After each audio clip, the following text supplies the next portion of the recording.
Thanks the Bitsy Gecko. Where would you go if you left Twitch? I'd probably try YouTube first and foremost, and then go from there. Like, one of the things we really want to do is take the MWL live, and I think that'd be really fun on YouTube. So I'd definitely... We can start transitioning over to talking about Twitch. But yeah, I would definitely want to try out YouTube. Maybe I'd try out Kick as well. Occasionally I'd stream on Twitch still, but the main one I want to try is YouTube, because I think a lot of the live stuff would be fun on YouTube as opposed to Twitch. YouTube chat though. Yeah, but that's what Truffle would be that's what Truffle would be handy for, is improving the YouTube chat.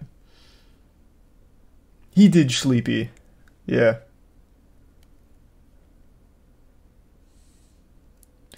Yeah, it wouldn't be Kick for a little bit.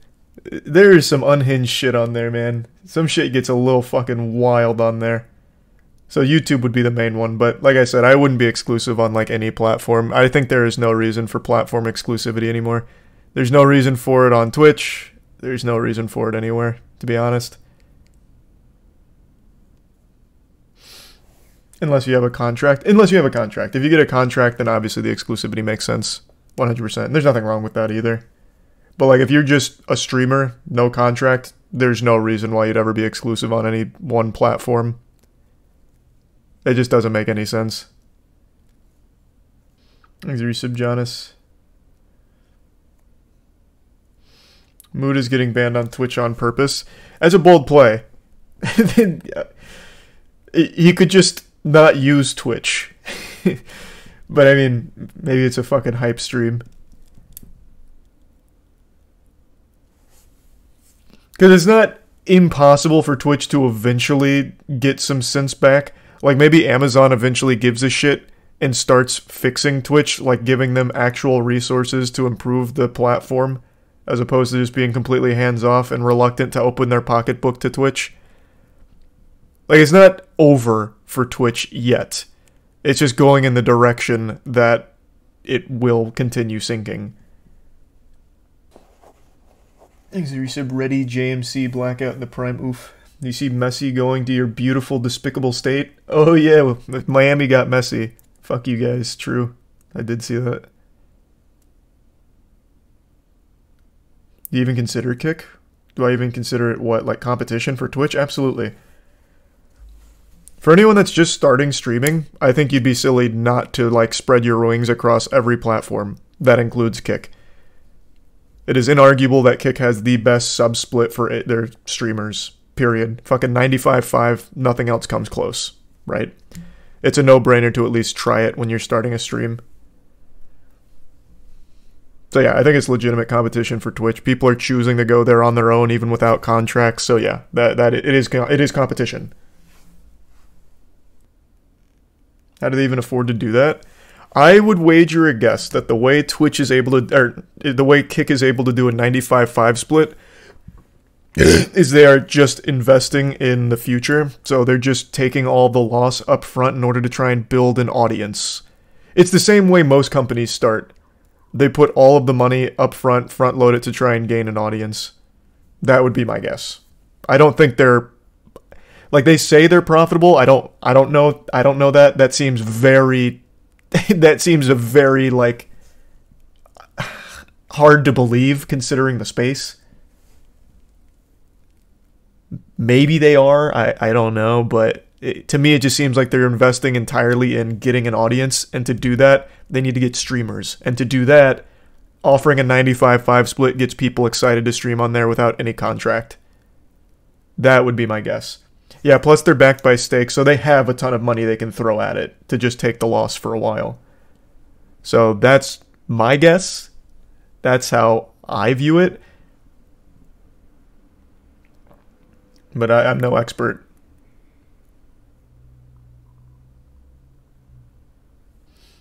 Thanks to the resub, Nut, Nix, Supersonic, Silent, Sunships, and Water Guy, and Gurgle. That money's advertising for Stake. So I looked into that because I got curious.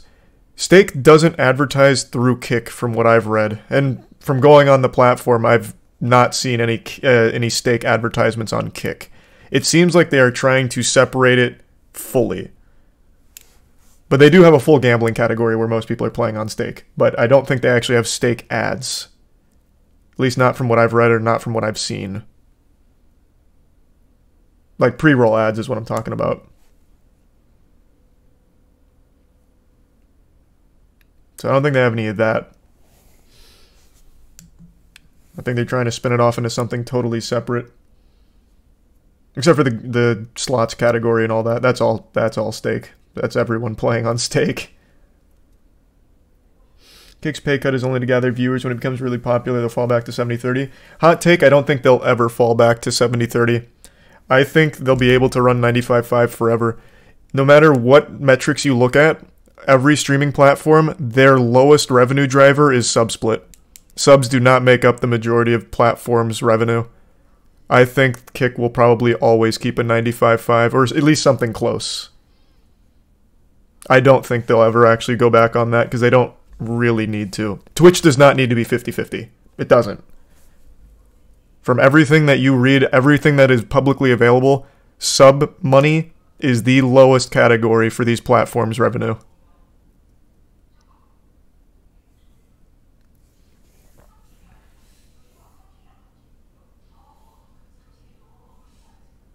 It's a 16-point game and the Nuggets are winning. That's sad. God damn it, come on. Please, Heat.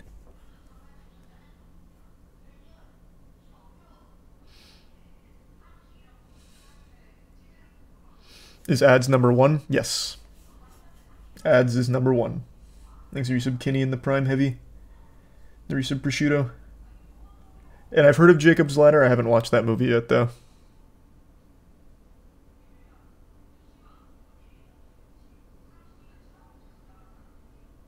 The CEO is talking about the Twitch stuff right now. Really? Dan's on?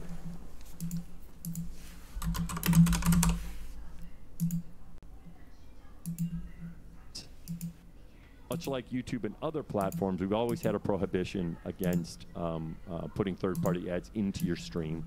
And that was in the contract, especially thinking about third-party ad networks. And if I wanted to describe what we're pretty clear we don't think would be good for us in our community, would be to have people working with a third-party ad network burning in 3 minutes of ads into their stream. We don't think that's good for the experience, not good for us. And so, you know, that's something we've always prohibited. But we've never been clear about the separation. And we were updating the TOS and the contracts. And we thought, oh, well, let's provide some clarity here. And then, to be frank, as we wrote it, it was way too broad. And it was poorly done. And we messed up there. It wasn't broad, though. You had an entire picture breakdown. And how people interpreted what was written. As I go back and look at it, I was like, yes, I can fully understand the interpretation. There was a lot of detail, lots of pieces, and it wasn't clear about sponsorships and how important sponsorships are. And that created a great deal of angst in the community. And I really apologize for that because, again, I understand why there was the response like that. And it was easy to interpret that way.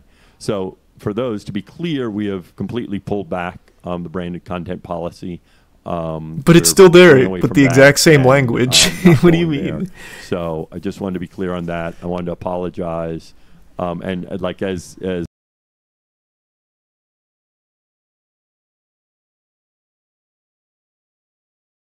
I think Chaos Productions here is, how do you think this would impact LLCS, Super Smash tourneys, or the Stream Awards? Exactly. Our intent, and when we wrote it, we weren't thinking that we were trying to prohibit the way those things are funded. That's an important part of content. And that's so one of the questions that Guard Talks isn't something similar still in the TOS. I want to go ahead and answer that. Oh, perfect. The TOS has wording that first of all, in terms of changing the TOS, we just can't change the TOS overnight. And the TOS wording is actually much less expansive than what had previously been in our contract. But I still think that some of that wording can be interpreted. And so we're going to go ahead and add some clarifying languages to make it clear that we are not talking about sponsorships. We're supportive of sponsorships. But that's going to be important to get out. Can't do it overnight. But we'll add some words. That's crucial then, because if you look at the policy, it is only sponsorships. If you go on their terms, it is literally saying, without any misinterpretation, that you The streamer may not. And then talking about the burned-in ads and all of that. It has nothing to do with ad networks like he's trying to clarify here. So it seems like he's on a totally different level than the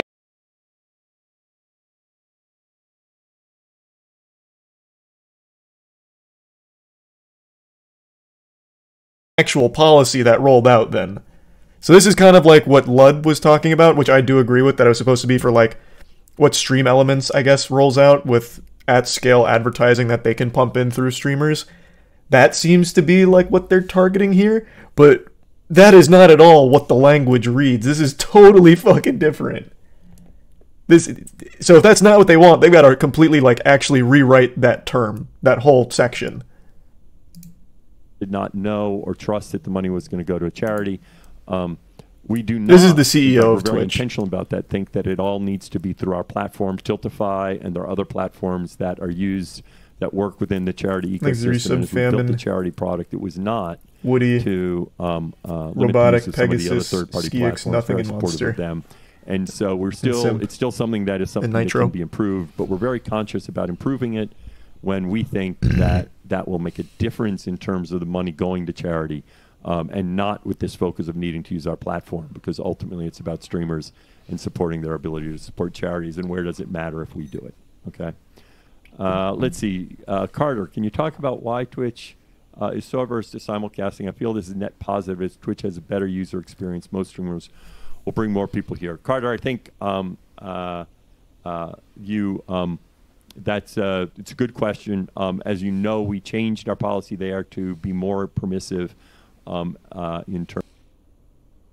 Why does it keep lagging? In terms of the non-web streaming platforms, it's something that we always have to keep an eye on. Right now, we included and retained that prohibition, but I think it is a question that we're always keeping an eye on, because part of this is we. Why haven't you answered it yet then? Growing your audience, and many of you are investing in Twitch, and we want to support your ability to invest in Twitch. And grow your audience. That's a big part of what we need to do, is help you grow. That's not what Carter asked. So what do you mean? You change the member creators. I'm going to go. What? The question was super simple. Like, why are you against simulcasting? I mean, this wasn't really an answer to that. Talking about wanting them to invest in Twitch. And like how important it is to grow your brand. That doesn't really answer it. There's no reason why, for example, Ninja, who makes $0 from Twitch, is not an affiliate, not a partner, nothing. There's no reason why he shouldn't be able to simulcast on Twitch and everything else like he has been. There's no reason to take that away. Or anyone else that does what Ninja does. There's really no reason for it. It doesn't make too much sense if you ask me. Thanks to the resub, Jakey, Sigmundo, and Hazel. Yes, there is money, but they don't make money off him. He costs money. Oh, I guess maybe. So I guess like to dissuade him from simulcasting, so he'll like maybe choose Twitch to be a partner again or something, I guess? Or people that do that? Look at it, but we're still very focused that our I guess maybe proposition, what we want to drive people to, because he takes up he does cost money to host experience, because I think that is our strength. So let me just see can you hear that? No, you can't simulcast anymore no matter what. Unless you're doing like vertical platforms. So on mobiles. SCU Kukuro, can you ensure that our affiliates or partner streamers actually stream on a much more regular basis, as opposed to streaming only when they need money? I think, one of the things, I'm going to take this as a launching point. I actually think that's what our streamers do. They're about building community. For many of our streamers, this is how they support themselves, and so it is important to them to find a way to fund their life. But I think I can affirmatively say almost everybody, when they start streaming, we often talk about money.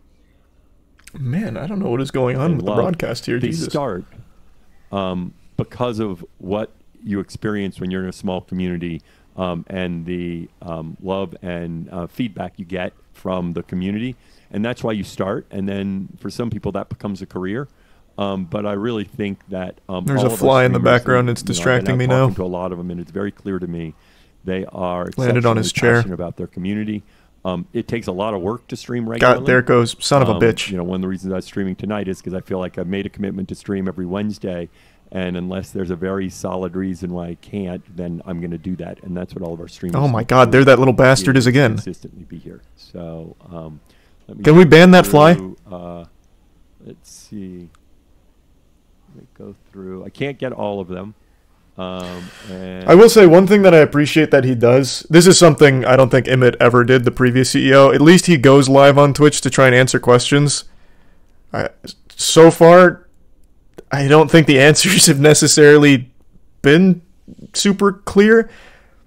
Except for the previous one. Like, if he really is trying to say that the whole policy with sponsorship was supposed to be for ad networks as opposed to actual streamer sponsors, then they need to totally rewrite that term in the actual TOS. Because that's not how it reads. It literally specifies you, like the streamer, can't do these things. Used to alleviate culpability. I think that's a fair question. I think one thing that is clear is, and I think this is one of the things that we're dealing with now, is it's important to build trust with the community. And as we... that's what I'm saying. Feature, I think one of the concern is... we're way off the mark at the moment. Our motives. And I understand your question there. And, of course, every time we have a misstep like this, it causes people to question us. So the bottom line is we have to earn your trust. Mm-hmm. We have to keep focused. And I understand if someone is like, oh, but you're going to try to sneak it out anyway. I will say one thing. A lot of people comment about folks at Twitch. I've been here 3.5 years, almost 4 years now. And I will say this about so many people, and this is one of the things that's so special about Twitch, is so many of the people that are at Twitch do bleed purple. They're members of the community. They're passionate about Twitch. They're as frustrated by us as people here. And I do think they are extremely dedicated and committed and care deeply about our creators, and that's why they're working there. And I appreciate what they do for that. Then let them have a voice of the company. So, I have never had a bad experience with anyone I've ever talked to at Twitch. Like, for example, Pluto's a fucking angel. Pluto is not in charge of these decisions. In fact, only a month ago, Pluto wasn't even sure if he still had a job there because there's no fucking communication from the higher up at Twitch. So when they're like firing people, it's like a guessing game, right? So give the people who actually know the platform and care about it the power to actually make decisions or chime in on these meetings. Because he's right. There are tons of people at Twitch that legitimately care. Continues to thrive over time. 100%. He's right. Let me just see. But they're not the ones that are making these decisions or have a real voice there, it seems. Thank you for all the questions, by the way. There are a lot in here, and I can't get to all of them. And in fact, I don't want to spend all my time. I want to go back and forth. So this is what I'm going to do. Thanks to the reset Fitz, Fang, and Chaos. To jump Perseus, into and Fishy and another John. song. And thanks for asking again. All right, I'm going to jump into another song, and then I'll just kind of go. Oh, that's a smart play. Do some karaoke, get everyone DMCA'd in case they're tuning in. Galaxy Brain. I appreciate him at least going live to try and answer questions. I wish the answers were a little better. Yeah, so if the policy is supposed to be only against ad networks, you gotta completely fucking rewrite it. I think it's a load of baloney, him saying that, like, we're not gonna sneak anything in. I think that is very clearly wrong when you legitimately just snuck in the simulcasting thing. I didn't see any Twitch tweets about simulcasting or talking about, like, why this simulcasting rule is changing. They just kind of threw that in. I didn't know about it till I watched Ludwig's video, for example. Like, that's not something that they made very clear that was on the way. So, like, fucking Jump Scared Ninja and everyone else who simulcasts, then, of course, there's now the new terms that you have to accept, or you go back to affiliate, and if you just let it terminate, you get charged $25. Like, there's a ton of things that came out of nowhere, right? Like, you literally did sneak some shit in, aside from just the branded content policy. And he also didn't answer that question when he was just directly asked, why are you doing that whole hoopla with simulcasting? So, not amazing, but there was an attempt. Jeepers.